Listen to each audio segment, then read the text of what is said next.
Assalamu alaikum. Inshallah, you guys are doing well. I have a really special guest for you guys today. So, this was kind of last minute. I didn't plan it out.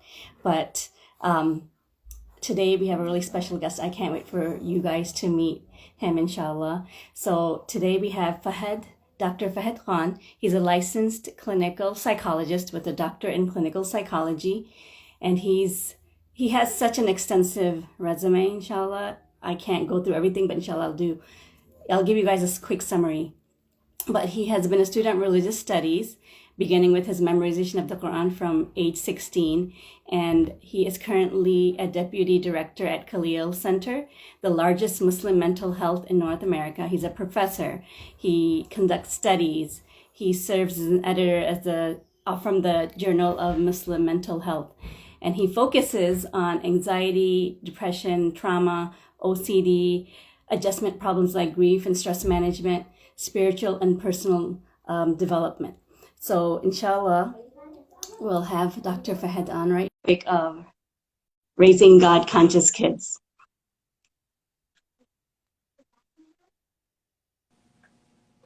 Assalamu alaikum. Walaikum salam. How are you? Good, alhamdulillah. Jazakallah khair for coming and talking to us about such an important topic. And we're really honored to have you here. Thank you for having me. So, we were talking on Instagram on like what the topic should be, and you had said, anything with mental health. And I was thinking that parenting, a huge chunk of it, I would say all of it, that has to do with mental health. Because in the end, like when we have our kids and we ask ourselves what we want for our kids, and one of the things that we say is that we want them to be confident, resilient, and most of all, we want them to be God conscious. So I just want to dive right in and just talk about what is our role as parents. How can we have God conscious kids? Yeah, it's a very, very deep question. I don't know if I can answer that in a short time.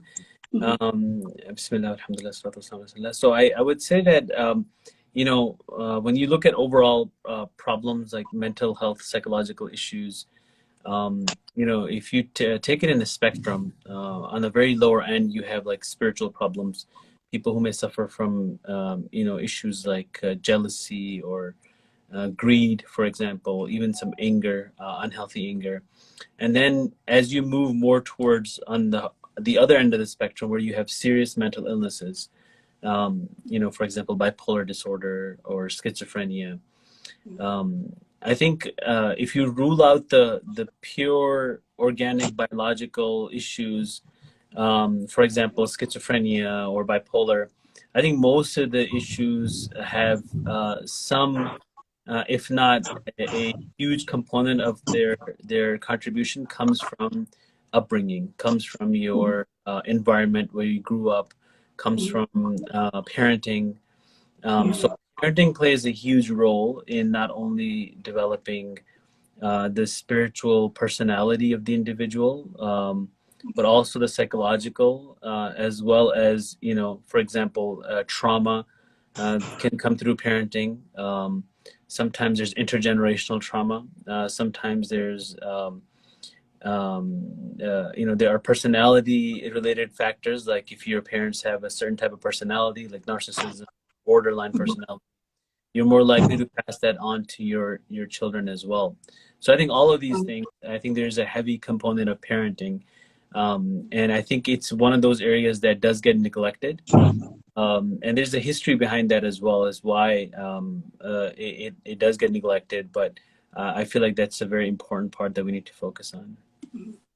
We say that, I feel like when we have kids, then our focus goes to them. And we're focused on all the external things, what we can do. But a huge component is how we show up. So we can put our kids into all the great sports and the classes and, get them all the toys and take them on all the vacations.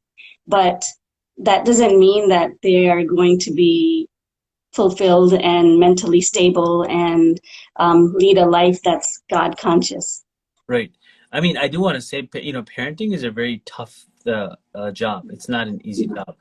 I think Mhm. that whenever I have parents who come in and they bring their children in and they have a lot of guilt around, you Mhm. know, I didn't raise a good child, or my child is not, you know, doesn't have taqwa, or doesn't have practice as a good Muslim.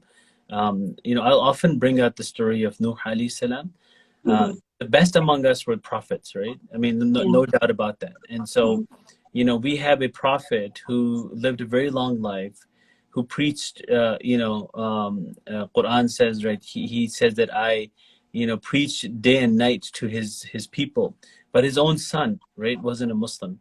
Mhm. So, you know, in the Quran, when Allah talks about like when the water starts to, you know, rise, and he says to his son that, you know, come join me, and his son says, you know, I can go on top of a mountain and I'll save myself. And then Allah says there's no saving on that day.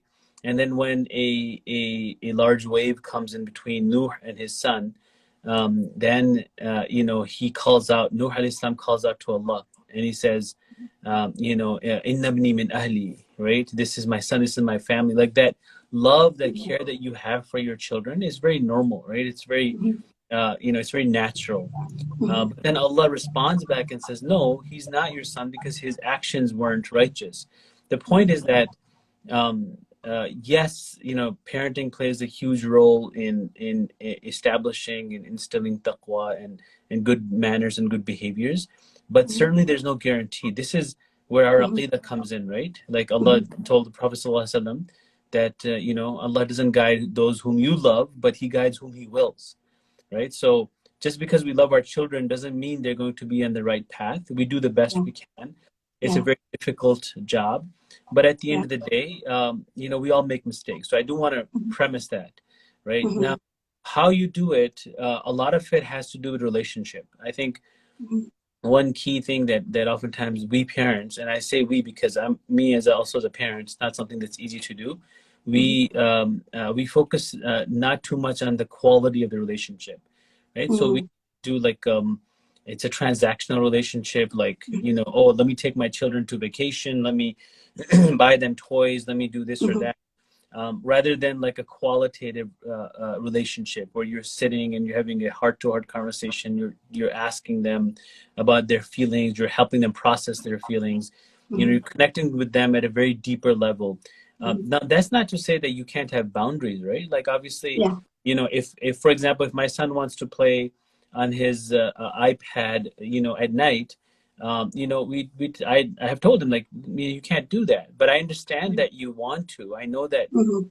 it's like part of you that wants to have fun. Mhm. I've gone through that myself. I still want to have fun now as an adult too, but Yeah. you know, we have to have these boundaries. And you may not see it now. He's been arguing with me about buying a phone, right? He's like, when do I get a Mhm. phone? 10. And I said, you Mhm. know, not until high school. And I said, I know how much you want it and how much it feels Yeah. like it's going to make you happy. So those boundaries are there, but then you have to process it. I think this is one thing that a lot of times parents miss out on, and I miss out on it sometimes too, which Mhm. is sitting down and going deeper at the deeper level with emotions and talking to your children and Mhm. having that deeper relationships. That relationship has more to do with even the relationship with God that they develop with Allah subhanahu wa ta'ala Mhm. than what you Mhm. teach them and what you do for them outwardly. Mhm. So what you're saying is really to validate them. You don't have to agree with them. You can have boundaries, but still validate and know that, okay, I understand what you're feeling right now.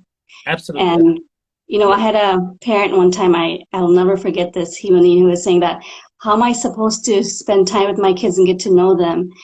I don't know them. I don't even know myself. How am I supposed to know my kids? Hmm. Yeah. And I thought that was really profound because, you know, start there. I feel like our kids sometimes they lead us to where we need to work on ourselves. Right. No, I agree. You know, oftentimes when we like look at children, for especially in this day and age, but I think this has been an issue in almost every day and age, which is that there is a difference between there's difference in thinking, there's a difference in behavior, you know, there's difference in how kids communicate, right? Mhm. How they talk, what their interests are. Mhm. But see, if you're here and your children are down here, you're going to expect them to come here to have a relationship. That's not going to happen.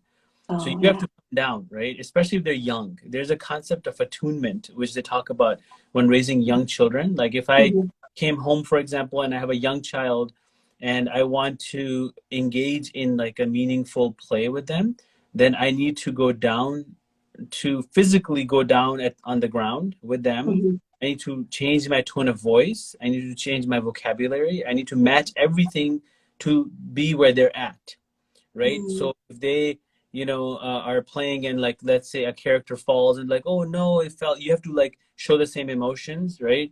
If they're Mhm. feeling happy about something, you can't be like, oh, this is silly, but you have to show that. So those things have to match with the children. That's something that I think we struggle with. And Mhm. as they get older, we expect them to like come to our level. That's not going to happen. I mean, a lot of parents I work with, I tell them what are your kids into, right? What do they enjoy? My Mhm. enjoys watching basketball or watching a movie. Well, have you watched a movie with him? No, I have not. Why not? Well, I don't like movies. Okay, but what do you expect him to like? Yeah. Things that you like, which is not going to Mhm. happen. So maybe find something and maybe sit with him for some time and watch that movie. I mean, it doesn't have to be an inappropriate or bad movie, but watch Mhm. something that's appropriate, Mhm. so that he sees that my father has some interest in what I have to do, what I have to say. So when we take interest in them and kind of like come down, what you said about coming down to their level, I feel like a lot of times we get pushback because in culturally it's like you have to respect your parents, you have to respect your elders, you have to come up to their level. Mhm. Versus it's the opposite, and it makes sense because we're supposed to have the emotional maturity and the regulation to be able to go down at their level. I mean, when you get to a certain age, right? When you're an adult, you're like, Yes, I would say, especially in the 20s, when your brain is fully developed and you're yes. like, have more emotional control and executive functioning is there, then relationship is more okay, fine. Like, I'll meet you halfway, you meet me halfway, and Yeah. although even beyond that, relationship should be seen through the eyes of Allah subhanahu wa ta'ala, right? Like, we maintain relationships for the pleasure of Allah, right? Hmm. That's how it ideally should be seen. But I'm saying like at that point, the like both individuals are kind of working towards each other, right? But like when we're talking about children, I mean, we're talking about young, really young kids or even teenagers. I think that's where the expectations that they're going to come and sit with you and or go attend a halaqah with you at the masjid or like listen to a lecture with you. I mean, Hmm. that may or may not happen, right? So you can't have that expectation. Now, if you do what they're doing, they might reciprocate, right? So if you're like watching basketball with them, after some time, they might say, "Oh, look, my father, he does this, this, this with me, or my mother. So, okay, maybe I should go sit and spend some time with him too." But that shouldn't be like the expectation because, I mean, children at that age, Hmm. they're just following their desires, right? They don't have the idea of like, the importance of Yeah. time. These Yeah. concepts haven't really set in yet. Yeah. Unfortunately, in this day and age, especially with this lack of maturity. Yeah. And I think really when we can do that and we have that connection with them, then we have their ears, we have their eyes, and they're able to listen. And it reminds me of Surah Luqman when the father is telling his son, Ya Bunayya, and then he tells him all these things, right? And how did he even get to that stage to even be able to do that, to have this relationship? So it starts with mundane everyday things, right? Mhm. So my son who's 13, he wants to show me a build in Minecraft. I have no desire. I could be doing anything else. I could be reading. I could be doing something that interests me in my free time. But when I carve out time, and instead of spending time, I really think of it as an investment. So I'm Mm. investing time into coming into my kids' world. So then later on, and I noticed that the more I did that, come to his level, meet him where he's at, then he would come to my room and say, "What are you doing?" And I'll say, "Well, I'm listening to this talk, this is lecture." And he wants to listen with me. Mhm. And this takes time to develop, and it takes a lot of patience. Right, and the wisdom of Luqman alayhi salam too, as you brought it up that the way it's mentioned in the Quran too, with قال لقمان لابنه وهو يعظه, like when Luqman said to his son, as he was already like so this wasn't just like, hey, come here, let me give you some advice. This is Yeah. like they're doing something. It was already kind of like and then he brought this like advice into it, right? So I think that's the other thing. I think parents oftentimes have this like urge to like lecture. There's like research that shows that kids stop listening after the first few seconds of a conversation. Mhm. especially if it starts out with like, you need to do this, why don't you do this? They get Mm-hmm. defensive, or human beings in general get defensive. But if you already have that kind of relationship and you bring in like a small, like, wise advice into it, that's Mm-hmm. probably more feasible than trying to, like, lecture them. The other thing I really want to like emphasize is, there's some literature in Christianity, and I'm working on a paper as well, which talks about how the image of God develops in the mind of a child through the human relationships, and Mm-hmm. beginning with the relationship with the parents, right? So, Awesome. the idea, because I used to think about this when I was working with parents, is that I noticed a pattern where a lot of teenagers who came to me who had left Islam, become atheists, or they Mm-hmm. oftentimes had really bad relationships with their parents. There was like this, almost like this, like interesting coincidence. So, but if Mm-hmm. you think about it, right, how do we know? Like, if I ask someone, if I ask you to, like, okay, close your eyes and imagine, care, imagine compassion, imagine, discipline, imagine punishing, forgiving. A lot of time these concepts bring out images of our parents, our memories related to our parents, right? Early Mm-hmm. childhood core memories. Mm-hmm. So those memories create these schemas, these concepts inside of our mind of what is forgiveness, right? What is mercy? Now, if you didn't receive that mercy from your parents, or if you received too much of it, right? If it's you didn't receive enough, maybe disciplining, enough punishment from your parents, then the idea of God, it affects the way you, because you have a experiential relationship with God versus, like, that's which is found in books, right? Which the masjid or the imam or the church will tell you. And Mm-hmm. those two, if there's an incongruence between those two, we go with our experience, right? Mm-hmm. Experience is usually the best teacher. That's what helps I create that schema. So children who have had bad parenting, and those parents weren't forgiving, or weren't, showing mercy, or didn't have that kind of a deeper connection with them, then they have Mm-hmm. difficulty oftentimes connecting with Allah subhanahu wa ta'ala. Mm-hmm. That's really true.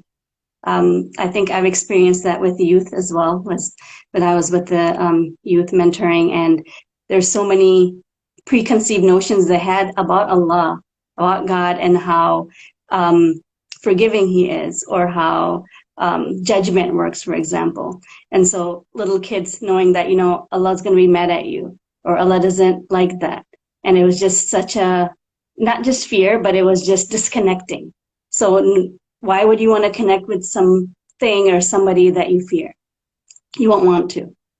Right. And I think that's a lot of times parents say that um, we have to have this, side by side, like fear and love, but kids don't really understand that fear the way we do as adults. Mm-hmm. And it's really fearing that you're disconnected from Allah, because you want to be God conscious, and you don't want to be unconscious of Allah. And that's where the fear is. But a child, maybe even like 10 or 11, they may not understand that. Mm-hmm. So what do you think some things that parents can do? Like you said, that coming down to their level, that's something that they could do to form that connection. But when they do have that, what things can they tell or instill in their kids to make them God conscious? Is it just sharing their experiences? Well, I mean, part of it is I think contextualizing for the child what. So because I am the connection between my children and Allah, and that's a responsibility that I have. So I have to be cognizant of maintaining that relationship. I have to be cognizant of instilling some values for children. So, for example, if you buy something for your child, or give them something to eat, and they say thank you to you, try to connect it with Allah, right? Like, I appreciate it that you're saying thank you or you're welcome, but we also need to thank Allah, because it was Allah who gave me the money, the means to get you this, right? So they're not, just because in that moment when they're feeling that exhilaration, like, oh, I want to thank my father or my mother, you also kind of make that connection to Allah. The other thing is, children follow, they oftentimes look at you as a role model, right? And human beings are social learning creatures by our nature, right? We learn through like social context and our relationships with other people. So when children look at their parents, they see if the parent is well connected, if the parent has that God consciousness, so some of our behaviors, I mean, we're all, like that. No Yeah. one's perfect, myself included, but some of our behaviors aren't really, full of taqwa either. So, the taqwa isn't something that can be just taught. It has to be shown, right? The Prophet, he had the best character himself, and when the Sahaba saw that, that's how they learned, right? He didn't have to preach a lot. He didn't have to like come in and like give them a lecture about why is it important to do this or do that. Whenever he did, it was very subtle. I got like two examples come to mind. One is, I was reading a seerah growing up, and in that the story of the life of the Prophet ﷺ, the book mentioned that Ali radiallahu anhu, who was living with the Prophet, Prophet took him under his care to help his uncle out. That he saw the Prophet praying. Right now, you can see that this individual Ali had a very deep connection with the Prophet ﷺ, right? So Prophet ﷺ could have said, "Hey, come here, stand here, pray. It's good for you. You should do this, right?" But the way the story is written is that the Ali saw the Prophet and he asked him, "What are you doing? Right? What is it that you're doing?" And the Prophet said, "We're praying." And the Prophet was praying with his wife. And so he said, "Can I join you?" And he said, "Of course." And then he came and joined, right? So it's a very interesting concept because you have someone who has so much authority in this world who could have easily done that. Another example that comes to mind is another story of a young Sahabi, right? Who was, I think, sitting next to the Prophet ﷺ, and and a woman was passing by, and he looked at her. The Prophet just put his hand in his cheek and just turned it away, right? Like he didn't, "What are you doing? It's haram. You should not be doing this. Don't you know this?" None of that, right? So I think example like through good modeling behaviors, also making sure that you're showing whatever you want the children to do, that you're also doing it, or whatever you don't want them to do, that you're also refraining from. Yeah. Another good example that I learned from the Sira actually, and these are all examples that we know of. This is the Sunnah. And the more I realize, the more I learn about my faith, about the Sunnah, then I'm able to implement it in my parenting with my kids. So the story of when a small boy lost his pet bird. And the Prophet went to him. I mean, he could have said, "Oh, you know what? It's just a bird. I'll get you another one. It's okay. Why are you crying? And, you shouldn't cry. Stop crying." He could have done all that as we as parents would maybe do, right? To just get the kid to it's not even a big deal. It's just a bird. Here's another bird. He didn't do that. And it was just amazing how he asked him, "Why you're crying?" And then he put his hand on his head and he made dua for him. And that's something that the boy remembered. And it could be something simple. Sometimes we try to make it so big and grand and complex when it's just really simple. Agreed. Yeah. Agreed. And one of the things that you had mentioned about how you can just emulate some of these things with our kids, but also knowing that it's hard for us because we weren't modeled. Some of this was not modeled to us. So our experience, our blueprint of relationships, we're kind of redoing that, redoing some of that, and having to implement it with our kids at the same time. It's not like, okay, well, I'm just going to work on myself, and after I'm done, then I'll go and raise my kids, because we're in real time. Right. I mean, but this process for me is not meant to be like a stage-wise process, right? So what I'm trying to say is that self-development or working on ourselves is something that we should do anyway, right? So some of us might have had really troubled childhood. It was very traumatizing.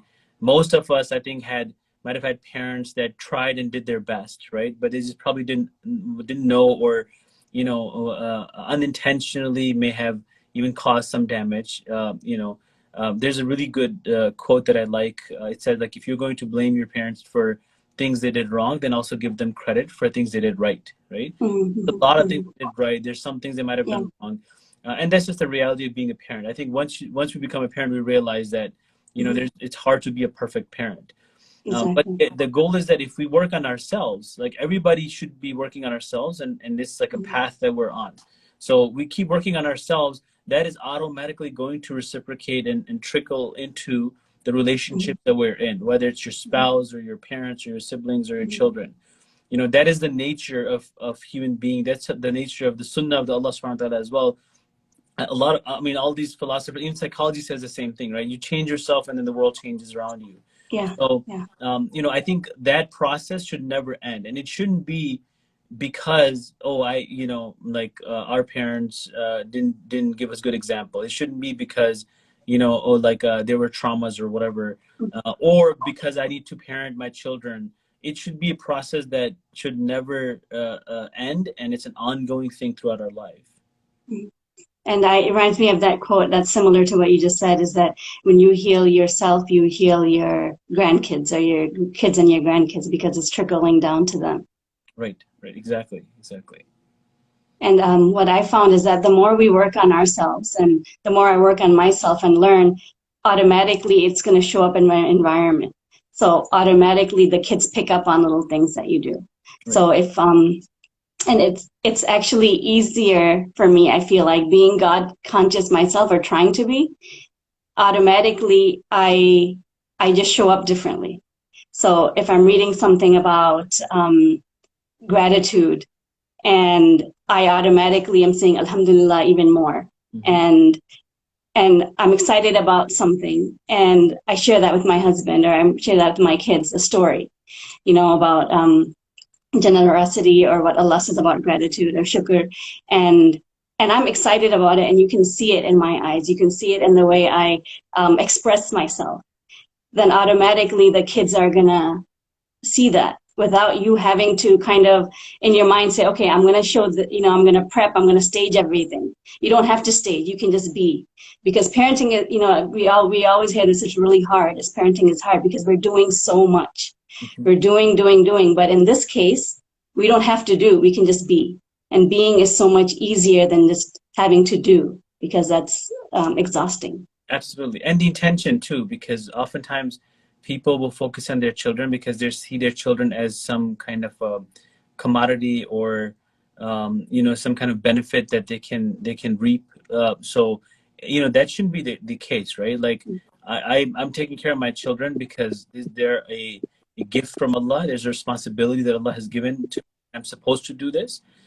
If I'm working on myself, that's what I'm supposed to do, right? I'm supposed to make sure that I instill good qualities, that I constantly, you know, keep an eye on myself and make sure that I'm away from you know, committing major sins and avoiding, you know, minor sins. I think that's an ongoing process. And my relationship with my children, with my parents, with my spouse, everybody is through Allah. It's not like a direct line, right? So I'm not doing this to my children so that one day they're going to give something back to me, right? They're going to take care of me. I'm not, you know, raising good kids because, oh, like I can then, you know, make them trophy children and show people, look, you know, I have such good kids, right? Or they grow up and be successful, and that's somehow going to benefit me in this world. That's not the case. I'm doing it because this is what I'm supposed to do as a Muslim, as a believer. This is a responsibility Allah has given me, and I'm doing it solely for the sake and pleasure of Allah subhanahu wa ta'ala, right? I think that kind of prophetic mindset is very healthy in any relationship, not just with children, but, you know, it could be your work, it could be your spouse or your parents, which is whatever I do it for the sake of Allah. Like the prophets, the Anbiya, they used to say to their people, right? إِنَّمَا نُطْعِمُكُمْ لِوَجْهِ اللَّهِ لَا نُرِيدُ مِنْكُمْ جَزَاءً وَلَا شُكُورًا. That I'm doing this, I'm feeding you for the sake of, for the sake of Allah, and I don't desire any thank from you or anything in return. Like I don't even want you to thank me, because my intention is not to please you. My intention is to please Allah subhanahu wa ta'ala. If we keep that in mind and focus on ourselves, because we get to Allah through ourselves, then I think, like you said, you don't even have to do anything. You just be. And then, you know, that in itself has an impact. And if it doesn't have an impact, like if you did your best, if you were the most pious individual, like I talked about the prophets, for example, and then your children turn out to be, you know, non-believers, then there's going to be some level of comfort that, okay, you know, I did my best, even though it's going to hurt, it's going to still be emotionally, difficult. But at least we will have, let's say, I please Allah subhanahu wa ta'ala, and that in itself, will give me some kind of relief. So, and that's going with that, you can focus on your efforts. You purify your intentions, and then you focus on your efforts in yourself and leave the results to Allah, because we don't have control over that. Right. Agreed. And a lot of times we parent from a place of fear because we want to control the end result. So we try to manipulate the situation or our kids or whatever we can do. It could be punishment. It could be, threats, bribes, whatever it is, just so we can get that end result, because we think that's what's going to make them God conscious. Because in the beginning we'll force them, and then they'll realize one day that, you know what, my parents were right. I think a lot of people fall into that later on they'll thank me. Mm-hmm. But we don't know that. Right. I mean, certainly there, like I said before, like you have to have some boundaries too, right? Like even taqwa requires that. So like relationship with Allah, like if you have a healthy relationship with Allah, like I can say, okay, fine, I love Allah, and I know Allah loves me, but then I still have to pray, right? And I still have to fast. I still have to do certain things. Like those things have to be done. And just because you have this emotion or this feeling, it doesn't mean it's not sufficient. So what I'm trying to say is, like, when raising children, you also have to keep in mind, I mean, human beings at our core, we have animalistic tendencies, right? This is not just an evolutionary psychology concept. This is things like Imam Ghazali and others have talked about. Like, we have these animalistic drives and tendencies inside. We have the nafs, which, its very core is like an animal, right? For children, that's most active. So children will do whatever they want to, whatever they can to please themselves. Children will have emotional problems, right? Like when they, especially teenagers, they'll get angry and they'll get frustrated and they get loud, right? We have to understand these are normal things, but then we have to instill some of these boundaries, right? Okay, it's okay to be angry, but you cannot yell or you cannot hurt, right? You can take your anger out some other way. It's okay to be upset, right? And you can cry and feel upset, that's fine, but you can't just sit there and be in this self-loathing place for 2 or 3 days because you didn't get PlayStation 5 or whatever, right? Like you teach them those boundaries, like what is okay, what's not okay. I think that's also important, and understanding some of the basic concepts in classical conditioning, operant conditioning, how the stimulus response works, how do things like rewards and punishment work. I think that's also very beneficial as well. And that also can help create a God conscious children, because that is the system of Allah, right? If we have this, we as human beings are put on this earth for a test, and part of our test is to deal with our own tendencies and animalistic aspects and drives. Then we need to teach that, instill that with our children, so that they can also, when they grow up, they have a better control over their self. They also understand how rewards and punishment work. They're able to use that for themselves. And I think that gets, if we have the intention, like you said, is that going in with pleasing God, your intention, what your intention is. A lot of times, if it is clouded with, let's say, manipulation or control, then we can misuse that. We can misuse these tools. And I think someone's asking, how can I attain Allah's love? I want to become His favorite. Well, I think we already have Allah's love. I'm sure we all see ourselves as favorites of Allah, because Allah does so much favors upon us, right? This is another interesting question, because this goes back to the image of God and then the parenting we talked about, right? So oftentimes with children, for example, like if children who are neglected, or if you have multiple children, there may be some who didn't feel like they were like their parents' favorite, for example, right? So they this idea of having Allah's love, right? Feeling Allah's love, like on a regular daily basis, right? Right now, sitting here, can I feel Allah's love? Can I feel the presence of Allah subhanahu wa ta'ala and the mercy that He's bestowing upon me, based on so many things that I can see, and so many things that I can feel, so many things that I know, right? That image and that concept sometimes isn't healthy because of these relationships early. I'm not saying for this, whoever asked the question, but I've seen very frequently that happens with people. And even with my own self, growing up, the things that I came to realization, myself. And I think we can do the best, job possible, but there may still be obviously shortcomings from us where my kids, as they grow up, they have to work on. They have to develop and work on their relationship with Allah throughout their life, and we all do. And what I was remembering is when you were talking about how we are really giving dawah to our kids. We're giving dawah to them and reminding them and showing them and giving them room to grow, and they're going to make mistakes, but how do we we have to approach them from a way where it's pleasing to Allah. What would Allah want us to do, and how would he want to be represented in a way. Right. Because sometimes when we say certain things to our kids, that could really imprint a really negative relationship. Like, Allah doesn't like kids who do this, and that's what they do. So then they're thinking, so does Allah not like me? Mm-hmm.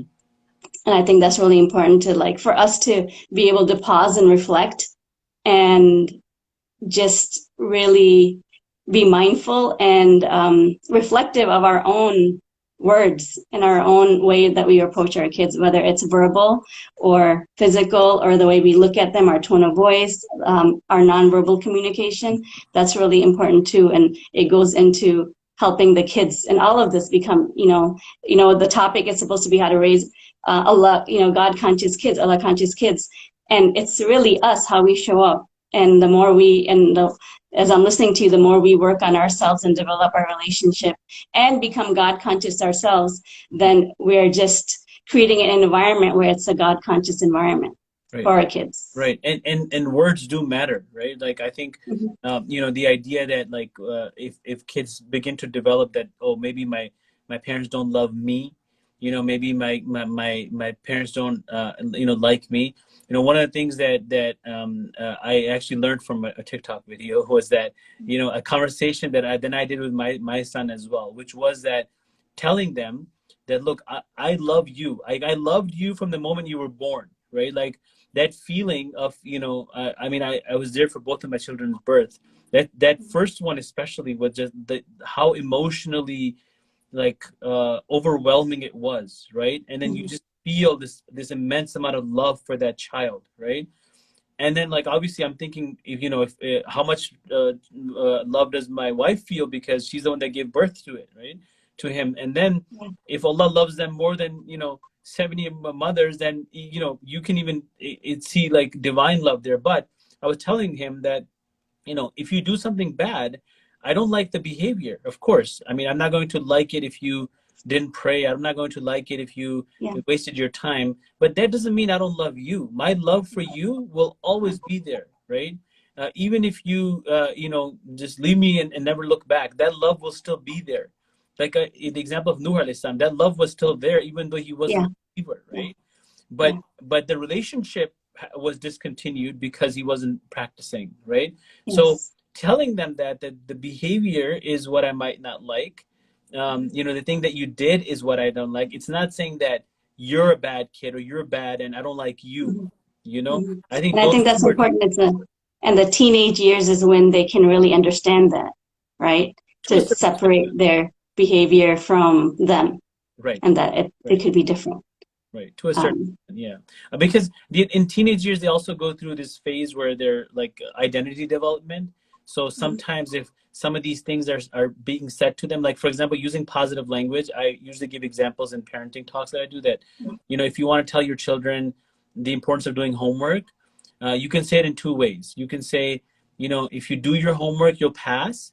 Or you can say, if you don't do your homework, you'll fail, right? So why is it important to use the first one? Because in their minds and in their schemas, in these beliefs that they start to accumulate for themselves, positive words and good words become part of that vocabulary, that narrative. So if they keep hearing words like do your homework, pass, do your homework, pass, or you'll be successful, that becomes part of their narrative and their identity. But if they keep hearing words like, oh, if you don't do your homework, you'll fail, right? Then they keep, those words become part of their identity and their narrative. So we have to be very cognizant of the words that we choose with our children, because even during teenage years, it's kind of like feeding into their identity. And I think it's in the teenage years when we get, as parents, we get even more, there's more fear in us. And I think part of it, especially for me, has been to really connect deeply with Allah and become more Allah conscious.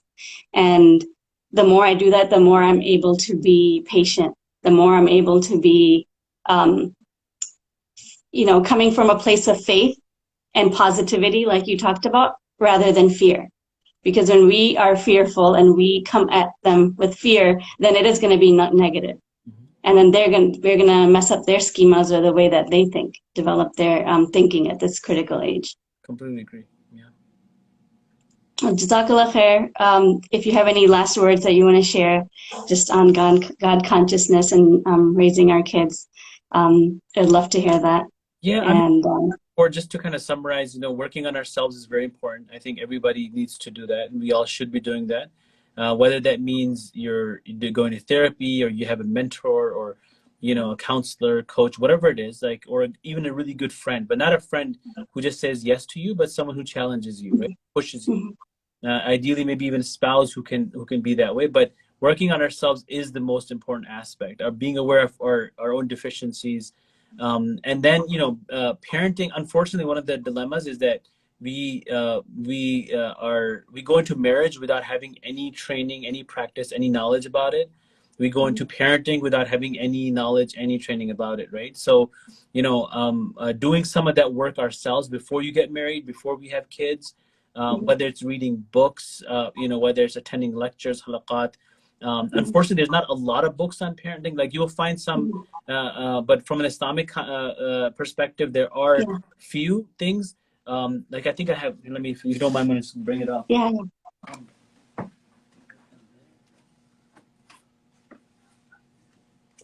So there's a book that was written.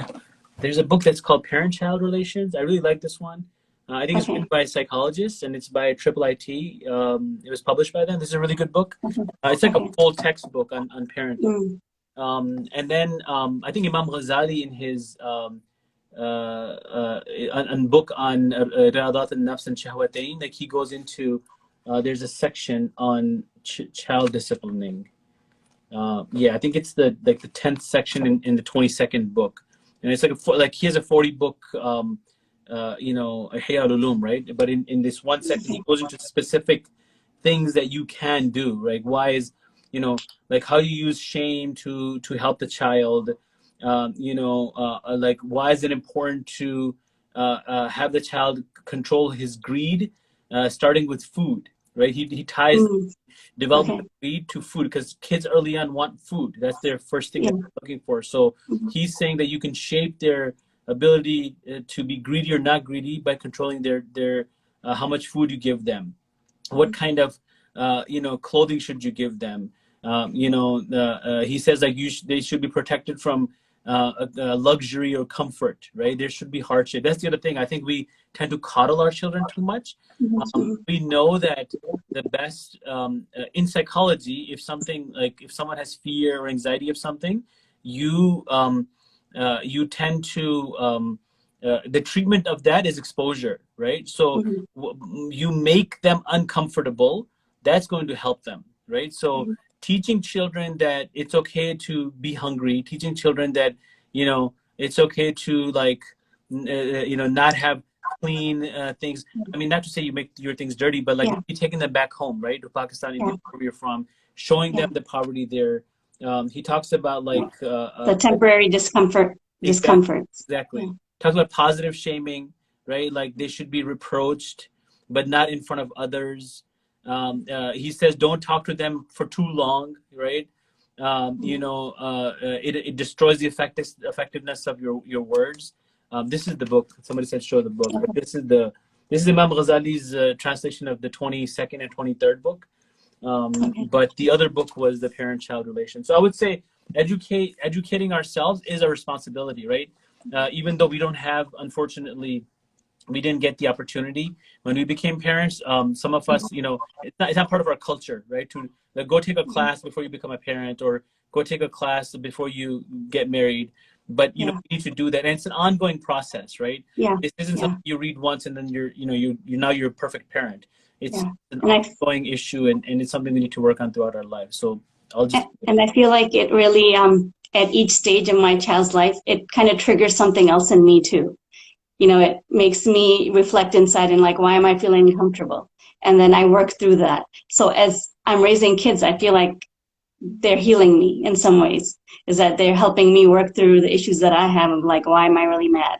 Why am I really having a hard time setting a limit? Why all of these things? And then when I go and read, then it kind of gives, so I don't overcompensate or undercompensate, and don't give my kids what I need, but give them what they need. right. Agreed. Well, Jazakallah khair again, and it was really insightful to hear this. And even if we know these things, we need to be reminded and we need support. And on your Instagram page, you have so many great reminders, and the work that you guys do at Khalil Center, it's amazing. And I think, like you said, working on ourselves, working with somebody, it really boosts us, and it really gives us like a head start in all of these issues of parenting and raising God-conscious kids, because we all want God-conscious kids. And like you said, it starts with us, and then it starts in implementing the way we are and knowing that the results are up to Allah, and we focus on our efforts. Right. You summarized it pretty well. MashaAllah. Jazakallah khair. Jazakallah khair. If you guys have any questions, please feel free to DM me or Brother Fahad Khan, and inshallah we'll talk to you guys soon. Jazakallah khair for being here. Assalamu alaikum.